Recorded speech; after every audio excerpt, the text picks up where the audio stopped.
I'm here to give question answer. Our Prophet, हमारे Prophet अतर, सूरज साहिब और दीगर Prophet जो इस वक्त दुनिया में फैले हुए हैं, सबको मेरा सलाम और उनको भी मेरा सलाम जो अपने दिल में तलाश रखते हैं, ख्वाहिश रखते हैं खुदा से मिलने के लिए। तो मैं आ गया हूँ, हम शुरू करते हैं। जनाब मसीह ज़माना, अल्लाह के दिल, आज के दौर के नए आदम हज़रत ज़ाहिद ख़ान अलैहिस्सलाम, आप पर खुदा की सलामती। हम आज की सवाल जवाब की इस नशिस्त का आगाज़ करते हैं हमारे प्रोग्राम सच्चे लम्हात खुदा के साथ। हमारी एडमिन टीम और जनाब पैगम्बर खुदा सूरज खान साहब। जी हुजूर, हमारे एक मेंबर फरमाते हैं, जनाब ज़ाहिद खान साहब से सवाल है कि क्या हज़रत आदम अलैहिस्सलाम का भी कोई मज़हब था या वो मुसलमान थे? क्योंकि मुसलमानों का ये दावा है कि तमाम अंबिया का मज़हब दरअसल मज़हब इस्लाम ही था और हज़रत आदम समेत सभी अंबिया मुसलमान ही थे। आप इस बारे में क्या फरमाते हैं? ना आदम मुसलमान था और ना नूह मुसलमान था और ना इब्राहिम और ना इसहाक और याकूब और यूसुफ। हाँ, याकूब से है कि वो इसराइली था। अब हम आते हैं असल मजमून की तरफ। मुसलमान कहते हैं फर्मा बरदार, इस्लाम फर्मा बरदार हो जाओ शरीयत के। तो इस सूरत में ना आदम की शरीयत थी, ना नोआ की, ना इब्राहिम की शरीयत। तो वहां से भी फिर ये दौर चलता है इसहाक का, याकूब का, फिर यूसुफ का, फिर 400 साल और चलते हैं गुलामी के। तो शरीयत तो आती है मूसा के दौर में। इस्लाम की तो शरीयत ही नहीं थी। तो फिर यूं कहना पड़ेगा कि फर्मा बरदार हो जाओ, इस्लाम में दाखिल हो जाओ मूसी शरीयत में। तो इसी तरह ईसाईयत में कहा जाता है ईसाईयत को कि जिन्होंने पैरवी की हजरत ईसा की और वो तालीमात जो थी वो शरीयत की थी ही नहीं, और ना ये कि इस्लाम में आ जाओ। वो तो ये थी कि खुदा की बादशाहत का जमाना शुरू हो गया है और तू कामिल हो जैसे तेरा बाप कामिल है आसमानों पे। तो कामलियत जो है ये नहीं है कि आप साइंसदान बन गए या दुनिया की दौलत इकट्ठी कर ली या वगैरह वगैरह। कामलियत से मुराद ये है कि तू कामिल हो खुदा की प्यार में। तो खुदा के प्यार जो है ये तो फर्मा बरदारी और इस्लाम से इतना मुहावरा है कि इस्लाम की जो है अकल जो है वो गश खा जाए। बड़ी तकलीफ के साथ कहना पड़ता है कि ये अब मोहम्मद साहब ने वो जैसे मैकडोनल्ड नहीं होता, वो अपना मार्का लगा देते हैं एम। तो अपनी किताब में सबको ही मुसलमान कर दिया, सब कोई कि फर्मा बरदार हो जाओ, इस्लाम में दाखिल हो जाओ, फर्मा बरदार हो जाओ शरीयत के। वो मार्का लगा के सब कोई कि सभी मुसलमान दे। अब खुदा ने मुझे कहा कि तू इनकार कर दे कि तू मुसलमान नहीं है, इनकार कर दे कि तू मूसवी शरीयत पे नहीं चलता, इनकार कर दे इन मजहबों का। तो खुदा ने तो मुझसे इनकार करवा दिया क्योंकि मैं इनकी सफ लपेटने वाला हूं। तो खुदा को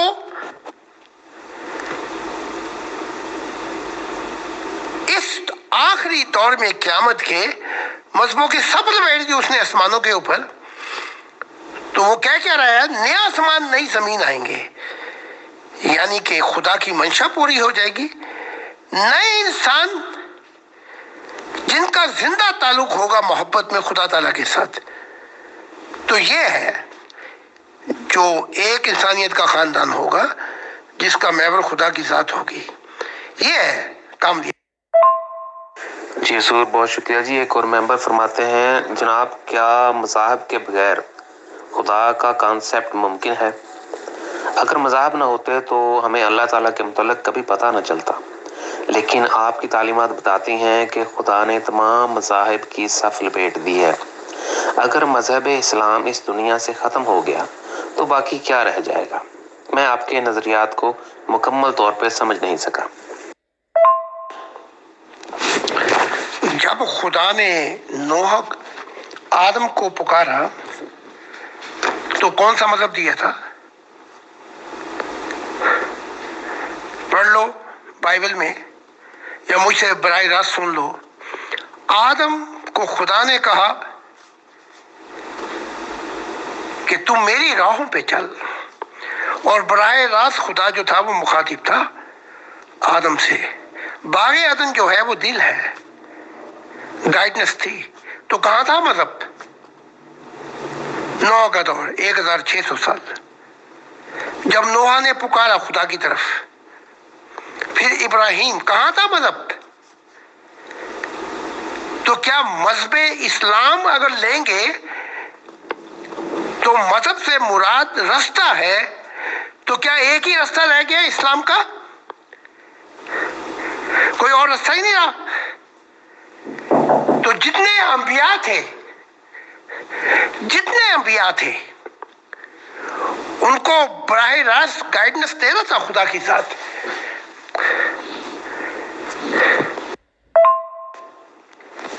राहें हजार भी हो सकती हैं, राहें लाखों भी हो सकती हैं, तो फिर मजहब इस्लाम की राह क्यों?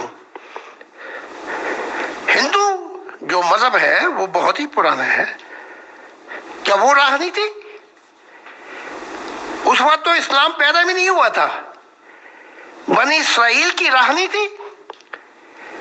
जब खुदा ने उसे इसराइल का नाम दिया, फरिश्ते ने खुदा की तरफ से पाकर, क्या मूसवी शरीयत राह नहीं थी? क्या ईसा की तालीमात राह नहीं थी? क्या बुद्ध का मजहब या तालीमात राह नहीं थी? तो एक ही राह को लेकर के फिर रह क्या जाता राह में? जब खुदा बराह रास्त ही आ गया, जब खुदा बराह रास्त ही आ गया है और वो कह रहा है कि मैं जमीन अंबिया से भर दूंगा, मेरे नूर से जमीन रोशन हो जाएगी और इंसान मेरी कदर कीमत पहचान लेगा, ये तो फिर हर राह से ज्यादा सबसे ऊपर इसको कहा जाता है मंजिल। भाई जब मंजिल मिल गई तो फिर राह की क्या बात करनी? जी हुजूर, बहुत शुक्रिया जी। एक मेंबर फरमाते हैं, हजरत जायद खान साहब से सवाल अर्ज है कि दुनिया भर के अदियान की असल बुनियाद तो रूहानियत ही है और वो सभी खुदा का ही बताते हैं, फिर इन सब के अकायद में इख्तलाफ भी हैं और रूहानी दुनिया उन्हें इतनी मुख्तलिफ तालीमात क्यों देती रही है? आज भी लोग ऐसे रूहानी मुशाहिदात करते हैं जो उनके अकायद के साथ पूरी तरह मुमासलत रखते हैं। एक ही वक्त में ऐसा कैसे मुमकिन है कि रूहानी दुनिया मुख्तलिफ मज़ाहिब के लोगों को उनके अपने अपने मज़ाहिब के मुताबिक ही मुशाहिदात करवाए? देखा जाए तो ये एक बहुत बड़ी कन्फ्यूजन है। आप इसके मुतालिक क्या बताते हैं? नहीं, ये दुरुस्त नहीं है बात आपकी। अंबियाओं को भी जो दिखाया गया था अगर वो बता देते तो बात इतनी आगे ना बढ़ती। जैसे ईसा कहते हैं कि मैं तुम्हें नहीं बता सकता कि मुझसे क्या मामला हुए जनतों के और खुदा के। اب اس نے بتایا ہی نہیں تو انسان خسارے میں رہ گیا. محمد صاحب نے بتایا ہی نہیں، بلکہ یہ کہہ کہ اگر میں بتا دوں تو تم مٹی منہ پر مل کے جنگلوں میں بھاگ جاؤ. اب بتایا ہی نہیں تو وہ رہ گی ساری باتیں بیچ میں ہی. اسی طرح صوفیت، وہ خاموش ہو گئے. ابو ہریرہ نے کہا اگر 2 تھیلے ہیں میرے پاس، ایک تو بتا دیا، دوسرا بتایا تو تم میری گردن کاٹ دو گے. اسی طرح صوفیہ اکرام کثرت سے انہوں نے بتایا ہی نہیں، اور جن کو بتایا دل ہی دل کے اندر وہ سارے راز الہی تو وہ لے گئے. تو کنفیوژن یہاں پہ پیدا ہوئی ہے پیارے. اگر وہ بتا دیتے تو گردن تو ماری جاتی ہے. پھر اب میں نے بتایا تو گھر سے بے گھر ہو گیا. میں اسلام میں کہیں بھی ہوتا انہوں نے میری گردن مار دینی تھی. پھر یہی نہیں ہوا، جیلوں کا زمانہ علیحدہ، مجھ پہ مقدمات کیے گئے جرمنی میں، یورپ میں، وہ علیحدہ، 5 قاتلانہ حملے ہوئے وہ علیحدہ. وہ اس لیے ہوئے نا، میں بتا رہا ہوں. تو کنفیوژن تو بتانے میں نہیں ہے، کنفیوژن نہ بتانے کے اندر ہے. تو یہ جتنے مذاہب کے لوگ تھے ان کو ان کے مطابق نہیں مشاہدات کروائے گئے، انہیں اور بھی کچھ بتایا گیا. پھر ان کی چپ لگ گئی. پھر وہ اپنے اپنے مذہبوں کے فریم میں بیٹھ کر، اپنے مذہبوں کے اندر بیٹھ کر، اپنے مذہبوں کی مطابقت کے مطابق کہ کہیں مذہبوں کو ٹھیس نہ لگ جائے، وہ ایک جیسی باتیں کرتے رہے. جی حضور بہت شکریہ. جی ہمارے ایک ممبر فرماتے ہیں خان صاحب ہمارے معاشرے میں لوگ خدا کے نام پر جھوٹی قسمیں اٹھا لیتے ہیں. مذہب اسلام میں تو قسم توڑنے پر کفارہ بھی ادا کیا جا سکتا ہے. کیا خدا کے نام پر قسم اٹھانے اور اس کے توڑنے کے عمل کی کوئی روحانی حیثیت و حقیقت بھی ہے، اور اس کا انسانی روح اور اعمال پر کیا اثر ہوتا ہے؟ بڑی عجیب بات ہے کہ سب سے جھوٹی قسمیں اسلام میں اٹھائی جاتی ہیں. اب میں یورپ میں ہوں 45 سال، میں نے تو کبھی نہیں سنا کہ واللہ واللہ ایشور کاٹ. سب سے زیادہ جھوٹی قسمیں وہاں سنائی جاتی ہیں، اٹھائی جاتی ہیں. نمبر 1، نمبر یہ کہ وہ کہتے ہیں کہ ہمارا جو نبی تھا بہت صادق تھا، سچ بولتا تھا. تو پھر اس صادق نبی کی امت اتنی جھوٹی کیوں ہے؟ پھر کہتے ہیں ہمارا نبی بڑا امین تھا. یعنی کہ کوئی جو لوگ ایمانتیں دیتے تھے ان کو ویسے، بلکہ کوئی پیسے دیتا تھا وہ پیسے ویسے ہی رکھ دیتے تھے. تو اتنے امین کی نبی اتنی رشوت خور کیسے ہو گئی؟ تو یہ چیزیں ہیں. اب آتے ہیں آپ کے کفارے کی طرف.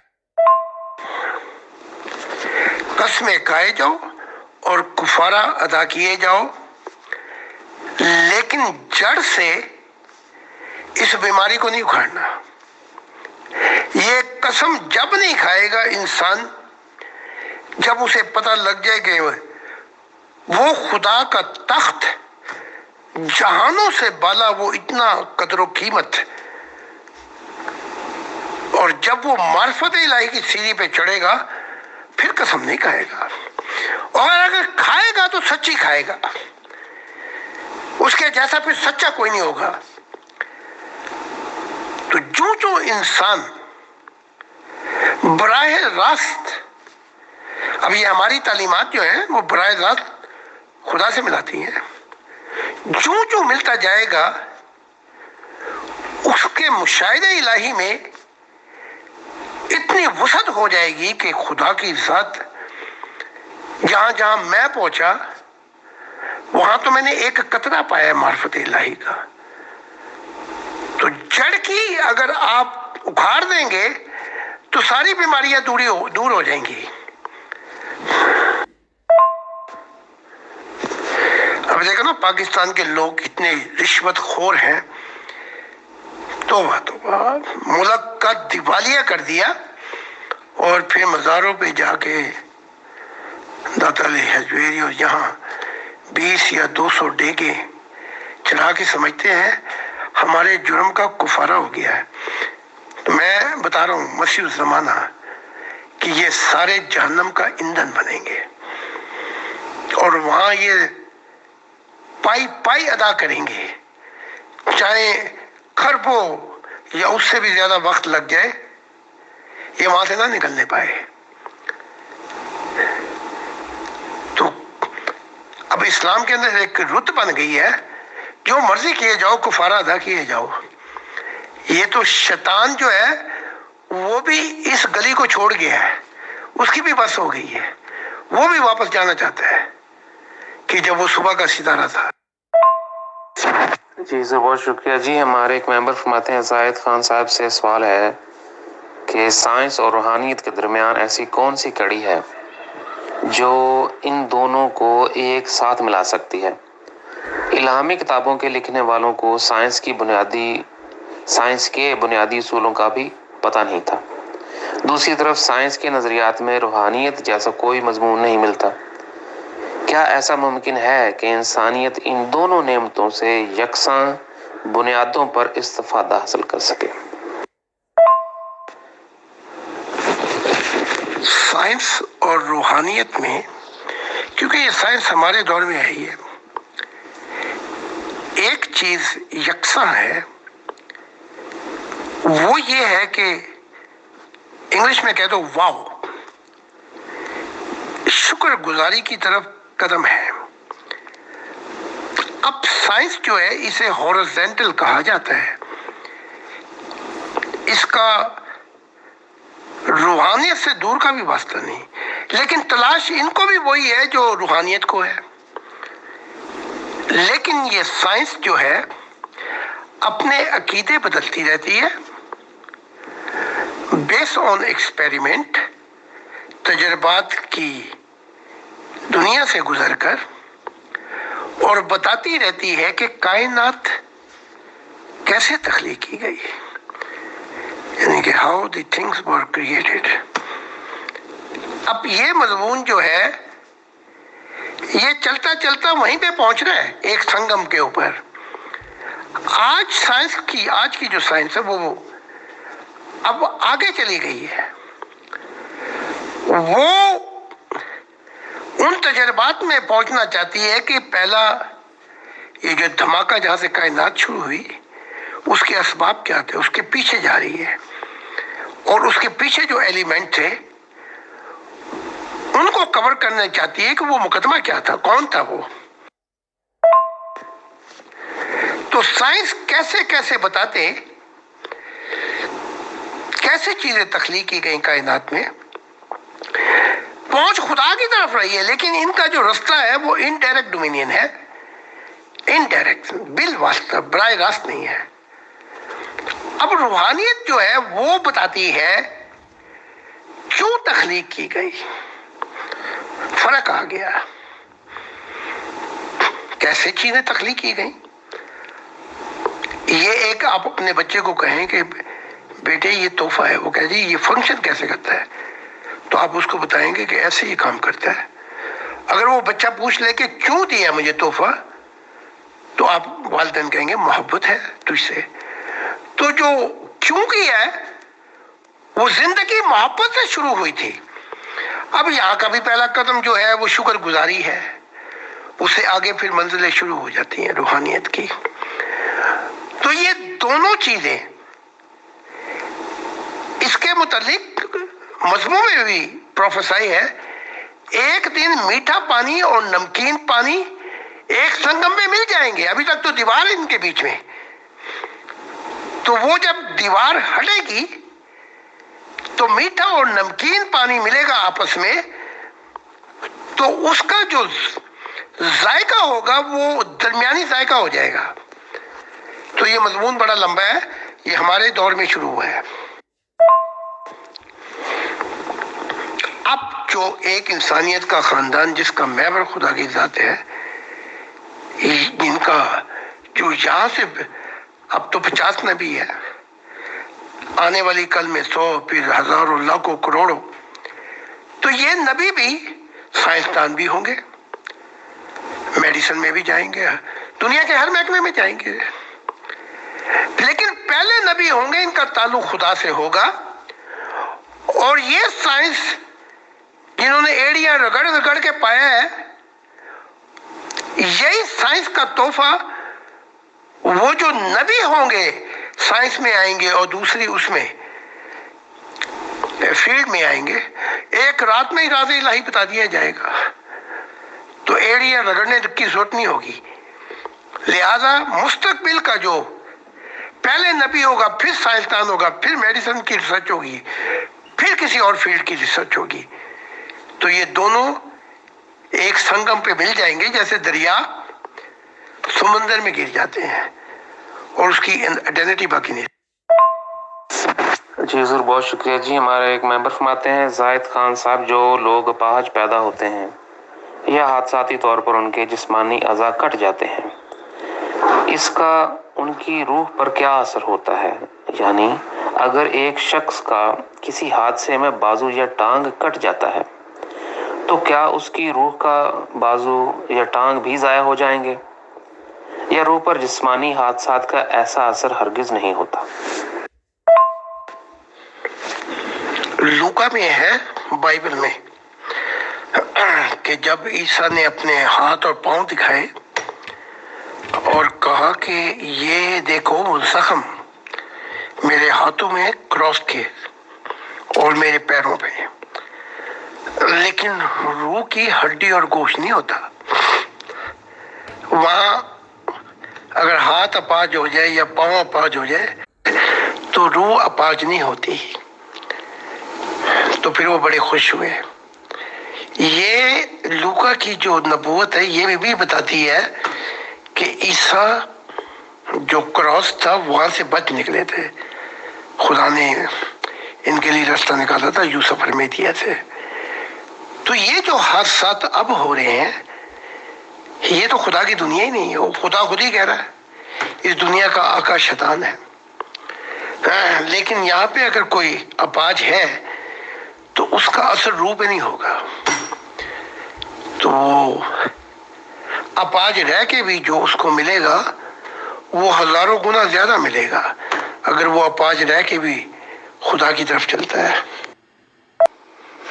ہاں، خدا کہہ رہا ہے کہ میری دنیا میں کوئی اپاہج یا لولا نہیں ہوگا، لنگڑا نہیں ہوگا، تو پتہ لگ رہا ہے کہ خدا کی دنیا ہی نہیں آئی ابھی تک۔ خدا یہ بھی کہہ رہا ہے کہ موت ہار جائے گی جب میری دنیا آئے گی۔ یہاں تو موت ہارتی نہیں، بلکہ ادھر یہ رو رہے ہوتے ہیں ادھر وہ رو رہا ہوتا ہے دوزخ میں پھنس کے۔ تو خدا کہہ رہا ہے کہ تقدیر جو ہے صرف اچھائی ہوگی۔ پھر یہاں تو تقدیر نے انسان کی ساری تدبیریں گردش میں لا کے کھڑی کر دی، پاگل ہو گیا انسان۔ تو جو اب یہ مسیح زمانہ تعلیمات پھیلیں گی تو خدا کی دنیا شروع ہوگی، تو نہ لولا نہ پاج نہ کوئی لنگڑا ہوگا۔ جی ضرور شکریہ جی۔ ہمارے ایک ممبر فرماتے ہیں زاہد خان صاحب، بڑے تعجب کی بات ہے کہ عرب فلسطینیوں کی مدد کیوں نہیں کر رہا، جبکہ پاکستان جیسا ملک، اسلامی جمہوریہ پاکستان، جس کی عوام تو ایک سیکنڈ سے پہلے گستاخی رسول پر سر تن سے جدا کر دیتے ہیں، آج صرف خالی نعرے بازیوں اور دعا سے کام چلا رہے ہیں۔ یہ سارے مسلم ممالک فلسطینی مسلمانوں کی کسی بھی طرح کی جنگی مدد کرنے سے کیوں کترا رہے ہیں؟ ہمارے مسلم جو ممالک ہیں ان میں جہالت بہت ہے، اور جہالت کی جڑ جو ہے یہ پاکستان میں ہے۔ لیکن تھوڑا سا میں آپ کو بیک گراؤنڈ بتا دیتا ہوں تاکہ آپ تھوڑا سا خود ہی تجزیہ کر لیں۔ حماس کے دو گروپ ہیں، حماس، یہ فلسطین ڈیوائیڈ ہو گیا۔ ایک حماس جو انتہا پسندی پہ یقین رکھتا ہے، और जो दूसरा हिस्सा है फलस्तीन का, वहाँ वो शख्स, मुझे नाम याद नहीं आ रहा, वो कहता है मैंने पीस, अमन को चुना है। अब वो दूसरे हिस्से में फलस्तीन के वो मिलके काम कर रहे हैं, और ये जो हिस्सा है ये गाजा का, जिसे आप गजा कहते हैं, ये जो है जहां मौका मिलता है ये हमला करता है, और फिर वो जो लाखों लोगों को कीमतें चुकानी पड़ती हैं। अब ये है कि इसराइल का बॉर्डर जो है, इसराइल का बॉर्डर जॉर्डन से भी मिलता है, किंग जॉर्डन, सीरिया से भी मिलता है। उनका वहां इतना अमन है कि 30 साल में एक गोली नहीं चली। कमाल हो गई। तो ये हमास को क्यों आग लगी हुई है इतनी? वहां इसराइली जाते हैं और वक्त गुजारते हैं, और वो जो है वो उधर जाते हैं। तो पता लगा कि इस्लामी और भी मुल्क है, उन्होंने देख लिया है कि ये इंतहा पसंद जो ग्रुप है ये साथ में हमें भी रगड़े दिए जा रहा है। इसलिए वो कौम जो है अब सोचने पे मजबूर हो गई है अरबी। लेकिन ये जो है जाहिल जो पाकिस्तान के हैं, ये अपने आप को पता नहीं क्यों कहते हैं हमारा मोहम्मद। जाके पूछो उन अरबियों से, वो कहते तुम्हारा मोहम्मद कौन सा है? मोहम्मद तो हमारे थे। और वो कहते हैं खाना काबा को भी अपने ले जाओ, अपने वहां बना लो अपना। तो इनको पता नहीं क्यों आग लगी हुई है। पहले तो ये अपने मसाइल तय करे ना। जब बड़े बड़े अरबी मुल्क तस्लीम करते जा रहे हैं इसराइल को, तो वो समझ गए हैं कि इसका और कोई हल नहीं है। तस्लीम कर ले, तजारतें करें, लेन देन करें, ताकि अमन कायम हो जाए। जी बहुत शुक्रिया जी। हमारे एक मेंबर इंडिया से, इनका सवाल है, जाहिद साहब मैं एक एथियस्ट हूँ, मेरा मज़हब से कोई लेना देना नहीं। आपकी हमारे इंडिया के एक यूट्यूब चैनल पे स्ट्रीम देखा तो एक सवाल पूछने को रब्ता किया, क्या रूह की दुनिया में आपकी मुसलमानों के जंगी शोहदा से भी मुलाकात हुई? मज़हब इस्लाम का कहना है कि शहीदों को मुर्दा मत कहो, वो जिंदा हैं और खुदा से अपना रिज़्क पाते हैं। वैसे गाजी इल्मुद्दीन शहीद का नाम तो आपने सुना होगा, उसके साथ अगर आपकी मुलाकात हुई हो तो बताइएगा, क्योंकि पाकिस्तान की अदलिया के पास गाजी इल्मुद्दीन शहीद का ब्रिटिश कन्फेस मौजूद है, जिसमें उसने साफ साफ इकबाल जुर्म से इनकार कर दिया था और कहा कि वो तो घर से सब्जी लेने के लिए आया था और छुरी भी इसीलिए उसके पास थी, जबकि मुसलमानों को कुछ और बताया जाता है। खैर, मौलवियों के झूठ तो आए दिन पकड़े जाते हैं। आप इस बारे में क्या फरमाते हैं? ये मजहब वाले अंधे हो चुके हैं। उधर हिंदू भी रोते हैं अपने शहीदों के लिए, इधर ये मुस्लिम भी रोते हैं अपने शहीदों के लिए, इसराइल भी रोते हैं अपने शहीदों के लिए और जो मारे गए। इनका अंधापन ये है, इसराइल की किताब में भी उधर भी यही है कि उन्हें ऊंची जगहों पे पहुंचाया जाता है जो उनके शहीद है। इन सबको, ये गाजी जो है जिसका नाम दिया है, इसको तो मैंने जहन्नम में देखा है, फंसा वही है वहां पे। जो कोई भी जिंदगी अपने हाथ में लेगा, या ये सुलेमान तसीर मारा गया, इसका कातिल उसको भी मैंने देखा है निचली दुनिया में। तो ये जितने लोग जब अपने हाथ में लेते हैं, ये सब इंसानियत का खून करते हैं। तो अब हर मजहब के लोगों के अंदर जो जंगी है, वो सारे उनको जनतों में समझते हैं। इस्लाम ने तो इसका ठेका ले लिया। इस्लाम का तो कोई भी मर जाए, शहीद मर जाए, गाजी मर जाए, कोई गुनाहगार शख्स मर जाए, कि खुदा इसकी माफ़ करे और सातवें आसमान पे इसको उठा दे। सातवें आसमान पे तो वो जाते हैं जो अपने नफ्स को मिटाकर और अपनी मोहब्बत में फना होकर खुदा को पाया। वहां ये शैतान क्या करेंगे? हाँ, सातवीं जहन्नम में जाते हैं ये लोग। तो इनके मौलवी, हिंदुओं के पंडित, इसराइल के वो जो प्रीस्ट और हर कौम के, इनका अंधापन जब दूर होगा, जब इनकी रूहानी हिस्से खुलेंगी और जब देख लेंगे कि इनके नबियों ने क्या क्या गलतियां की और क्या क्या हिकमतें बयान की अपनी किताबों में खुदा के नाम पर, तब इनका पर्दा चाक होगा। ना कुरान जो है वो भी मखलूक, दूसरी मजहबी किताबें वो भी मखलूक, और इसमें ज्यादातर नबियों की अपनी हिकमतें होंगी। और फरिश्ते कहते हैं हमारा तो 3% भी नहीं है बीच में, ये नबी जो है बाद में अपना ही लिखते रहे। तो सारी मखलूकात है, ये किताबें खुदा की तरफ से है ही नहीं। जी ज़रूर, बहुत शुक्रिया जी। पाकिस्तान से हमारे एक खातून मेंबर का सवाल है, हज़रत जाहिद खान साहब, खुदा तो पहले से ही जानता है कि हमारी ज़रूरियात क्या हैं, तो फिर हम उससे दुआएं क्यों करते हैं? और अक्सर देखा गया है कि दुआएं पूरी नहीं भी होती। दुआ का असल मकसद और मफहूम क्या है? वो कौन सी दुआ है जो बारगाह इलाही से कभी मुस्तरद नहीं होती?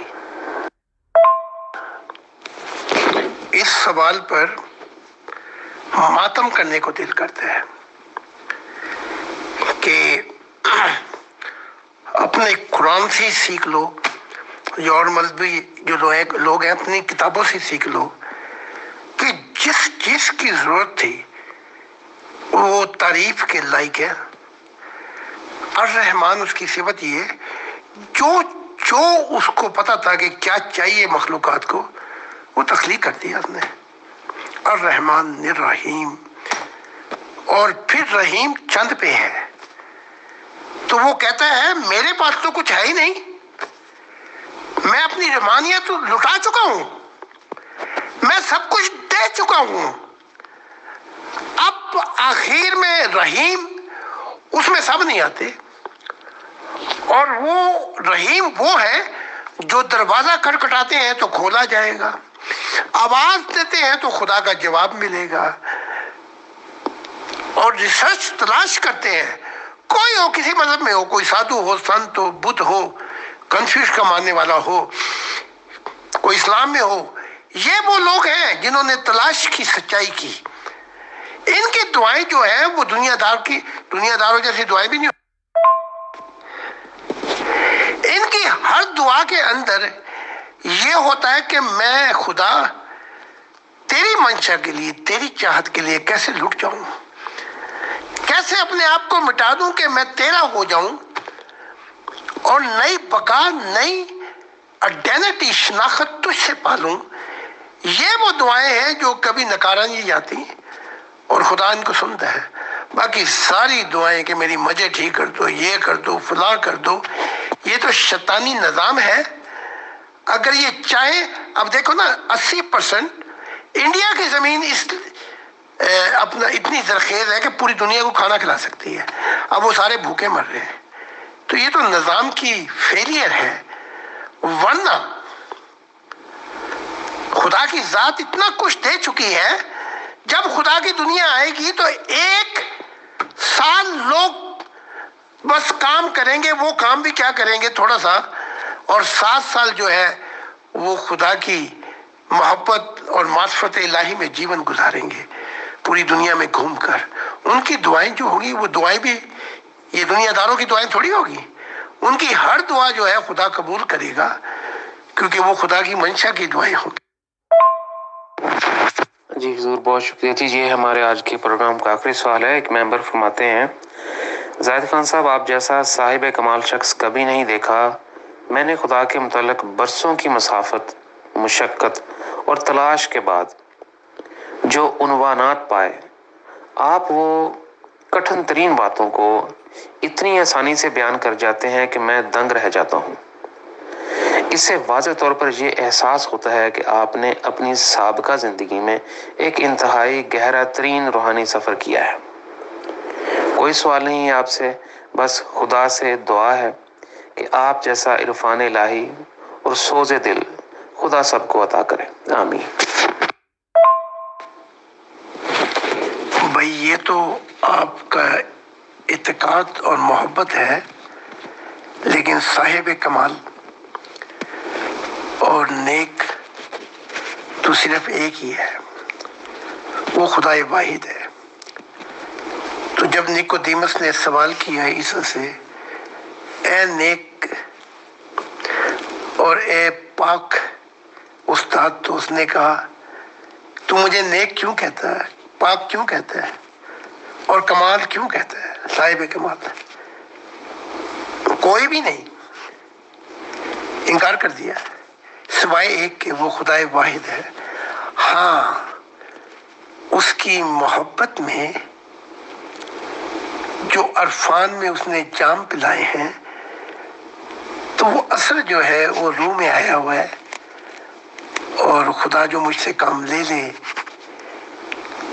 تو میں سجدہ ریز ہوں، میں قدم قدم پر آخرت پہ اس کا شکر گزار اور اس کی عنایت کو سجدہ کرتا رہوں گا۔ اور اگر کہیں گڑبڑ ہو جائے مضمون سمجھانے میں، تو بھئی وہ سیاپا میرے گلے پا دینا کہ میں خدا کا مضمون صحیح سمجھا نہیں سکا۔ تو بڑا شکر گزار ہوں اور دعا کرتا ہوں خدا آپ کو بھی ایسا سوز دل دے کہ آپ بھی اس اندھیروں کی دنیا سے نکل جائیں۔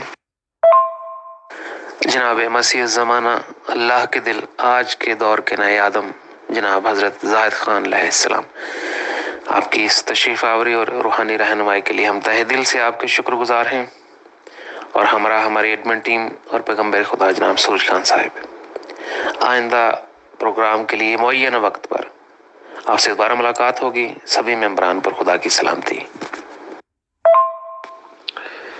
میں شکر گزار ہوں خدا کی عنایات کا کہ خدا نے کہا تھا مجھے جب یہ سفر شروع ہوا اور میں نے اپنا وطن چھوڑ دیا کہ اے زائے، اے میرے دل، میں تجھ سے تیری ذریت سے ایسے لوگ لے کے آؤں گا جو زمین کو عرفان الہی سے بھر دیں گے، زمین انبیاء سے بھر جائے گی۔ تو یہ عنایات خدا کی کہ ہزاروں لوگوں نے بہت کچھ پایا معرفت الہی میں، اور جو تعلیمات میں دے رہا ہوں، اور اب تو 60 نبی بھی آ گئے، تو یہ بتا رہی ہے یہ بہار کا زمانہ کہ یہ زمین انبیاء سے بھر جائے گی۔ تو میں بڑا شکر گزار ہوں، خاص کر ان لوگوں کا جو خدا کے متعلق اس کی چاہت میں، اس کی تلاش میں سوال کرتے ہیں۔ تو خدا نے چاہا تو اگلی دفعہ پھر ملاقات ہوگی۔